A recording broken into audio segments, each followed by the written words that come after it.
সাথে কারোর উপর আপনার রাগ হতো? একটা লোককে যদি মনে হয় যে ওর জন্য আজকে আমার এই অবস্থা। এটা এনসিপির কিছু হারামজাদার কথা মনে হইতো।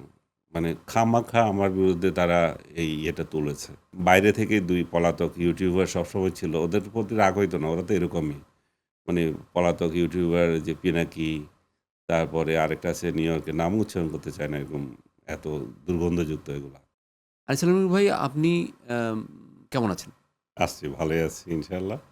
কিছুটা বিপর্যয় গিয়েছে। মেন্টাল টর্চার আছে এখনো।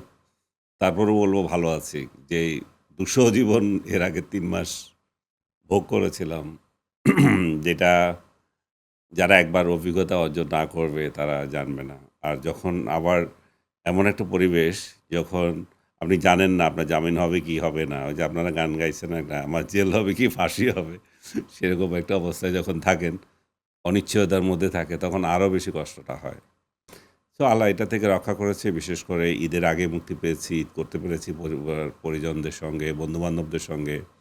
সবার সাথে দেখা হচ্ছে, সবাই বলছে তোমার জন্য দোয়া করেছি। একটা জিনিস কমন দেখছি, আমি জানেন যে আমি ২০০৩ সালে ইরাক যুদ্ধ কাভার করেছিলাম। তখন ইরাক থেকে আসার পরে যে বেঁচে এসেছি সেই যুদ্ধের ময়দান থেকে, তখন পাবলিক যেখানে পেত এই একই কথা বলত, তোমার জন্য দোয়া করেছি। স্বয়ং বাইতুল মোকাররমের খতিব দোয়া করেছেন, বিভিন্ন মসজিদে দোয়া হয়েছে। একই স্টাইলটা, একই ফিলিংস, যে লোকজন জড়ায় ধরে বলছে আপনার জন্য দোয়া করেছি। আমার মনে হয় আমার এই দোয়াটা আসলে মানুষের অনেক কাজে দেয়। অনেক। আমি আমি আমি তো দেখেছি লিটারেলি যে বিশ্বাস করছি এখন। সত্যি কথা যেটা আমি আপনাকে বলব যে আমাদের সোশ্যাল মিডিয়াতে বা টিভিতে বিভিন্ন জায়গায় আমি দেখেছি অনেক মানুষ কিন্তু আপনাকে ডিরেক্টলি আপনাকে আপনার জন্য বলতো যে আ উনার মানে উনি কেন আটকা আছে? মানে উনি কেন অনেক আটকানো হয়েছে? কোনো যুক্তি নেই।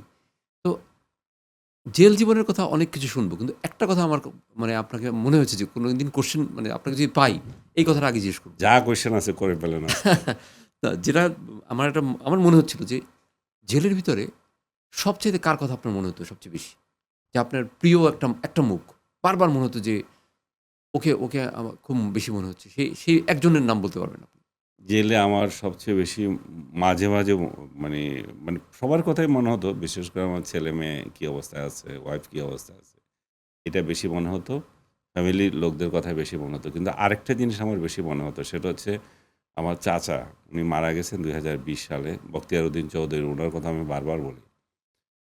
আমি উনার কথা মনে করছিলাম যে চাচা যদি বেঁচে থাকতেন, উনার মেন্টাল পজিশন কী হতো? উনি আমার জন্য এত পাগল ছিলেন যে আমার কোনো কিছু হলে সঙ্গে মসজিদে যাওয়া, দোয়া করা, যে মানে অস্থিরতা তৈরি হতো উনার। যেমন আমি ইরাকে ছিলাম যখন, তখনও এমন অস্থিরতা ছিল। আমার কিছু হলো, কোনো রোগ হলো, এরকম একটা অস্থিরতা তৈরি হতো। উনি সারাক্ষণ তার বাসা থেকে আমার বাসায় গিয়ে বসে থাকতেন। আমি চিন্তা করছিলাম যে আল্লাহ, যখন একটা মানে এরকম কিছু মৃত্যু দেখছিলাম যে জেলখানায় স্বামী রয়ে গেছে, স্ত্রী আত্মহত্যা করছে, বা বাবা-মা মারা গেছে, জেলে এ জেলে বসে আছে। আমার সঙ্গেই ছিল একজন এমপি, রাজশাহী পবার এলাকার। তার মা-বাবা, তার মা মারা গেছে, দেখতে দেয় নাই।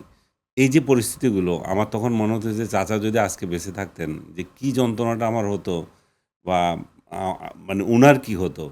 এইটা আমার মনে পড়ছে অনেক সময়। তো ওই যে আপনার প্রিয় মানুষের কথা শুনলাম যে আপনি প্রিয় ছেলে-মেয়ের কথাই আপনি বললেন সবচেয়ে বেশি। তার মানে আমার মনে হয় যে ছেলে-মেয়ের কথা আপনার প্রতিদিনই মনে হতো। কয়েকবার করে মনে হতো। মনে হতো আমার মেয়ে বাইরে থাকে, সে চলে এসছে। তারপর আমার ছেলে আ তার একটা সেশন ইউনিভার্সিটিতে ভর্তি হয়েছে। সে তার ১ম একটা সেশন টোটাল বাদ দিতে হয়েছে। পড়তে পারে নাই। মেন্টালি একটা টর্চারে ছিল। স্বাভাবিক ব্যাপার সেটা। এখন আরেকটা সেশনে সে ভর্তি হবে না ওই ইউনিভার্সিটিতে যাবে। ও এখনো ডিসিশন নিতে পারছে না কি করবে। যদি আমি রিভার্স কথা বলি যে সবচেয়ে প্রিয় কথা তো বললাম। সবচাইতে কার উপর আপনার রিগ্রেট হইতো? সবচাইতে কার উপর আপনার রাগ হতো? একটা লোককে যদি মনে হয় যে ওর জন্য আজকে আমার এই অবস্থা। এটা এনসিপির কিছু হারামজাদার কথা মনে হইতো। মানে খামাখা আমার বিরুদ্ধে তারা এটা তুলেছে। এবং আর আর বাইরে থেকে ২ পলাতক ইউটিউবার সবসময় ছিল। ওদের প্রতি রাগ হইতো না। ওরা তো এরকমই। মানে পলাতক ইউটিউবার যে পিনাকি, তারপরে আরেকটা আছে নিউ ইয়র্কের, নাম উচ্চারণ করতে চায় না, এরকম এত দুর্গন্ধযুক্ত এগুলা। আর অবশ্যই বাটপার ইউনূসের কথা, যে তার আমি এই প্রসঙ্গটা আপনাকে বলতে চাচ্ছিলাম যে আপনার বাড়িও চিটাগং, হুম, উনার বাড়িও চিটাগং। তো আমরা হয় না একসময় দেখা যায় যে যেকোনো কারণে একটা জেলার বা একটা ইজমের যদি হয়, একটু হলেও আমরা একটু সাপোর্ট করার ট্রাই করি যে না আসলে ওনাকে একটু সাপোর্ট দিই। উনি যদি অপরাধী না হয়। আপনি তো বেসিক্যালি সত্যি কথা যেটা মানে আমরা খুব মানে সকণ্ঠেই বলতে পারি যে আপনার তো কোনো এখানে অন্যায় নেই। আপনার না, কোনো অন্যায় আমি খুঁজে পাইনি যে আপনি কি অন্যায় কেউ আপনাকে নিয়ে অন্যায় গেল। পায় নাই, কেউ হ্যাঁ, পায় নাই। ওরা মানে পেয়েছে। ওরা নিজেরা তো আমাকে যখন ধরে নিল, তখনও জানে না আমারে কিসে দিবে। আমার হ্যাঁ, বিরুদ্ধে কোনো মামলা নাই। পরে তখন মানে গোঁজামিল করে একটা মামলা তৈরি করলো। বলল যে সে টকশোতে কথা বলতো, ফেসবুকে কথা বলতো, এইজন্য কথা বলার জন্য মামলা। অথচ সে নিজে বলছে যে আমার বিরুদ্ধে কথা বলেন। অনেকে বলছে যে তো তাকে বদ্দা ডাকতা, এখন তাকে বাটপার ডাকছো কেন? তো বদ্দা থেকে সে যখন বাটপার হয়ে যায় আমি কি করব? সে নিজেই তো নিজের কথা রাখে নাই, তাই না? আপনি ইজমের কথা বলছেন, চিটাগংয়ের লোকদের জন্য আমার একটা প্রীতি আছে, এটা অস্বীকার করব না। একটা আত্মিক বোধ করা, নৈকট্য বোধ করা। আমার মনে হয় আপনি বরিশালের লোক, আপনি বরিশালের লোকদের জন্য আপনার সেরকম একটা ইয়ে আছে। একটা সূক্ষ্ম একটা ব্যাপার সূক্ষ্ম থাকে। টান থাকতেই পারে। এবং বাংলাদেশে কোনো এলাকার লোকদের জন্য আমার যে বিরুদ্ধাচরণ আছে তা না, আমি যে অপছন্দ করি হুম, তা হুম, না। হুম। যেহেতু আপনি এক ভাষায় কথা বললে একজনের সাথে কথা বলতে তো ভালোই লাগে। ওইটুকু টান। এই ইজম মানে এই নয় যে চিটাগংয়ের জন্য এই করতে হবে, সেই করতে হবে। যেটা অন্যান্য এলাকার হুম। লোকজন করে, আমি ওইটাতে আবার বিশ্বাসী না। আমি মনে করি যে সারা বাংলাদেশই আমাদের।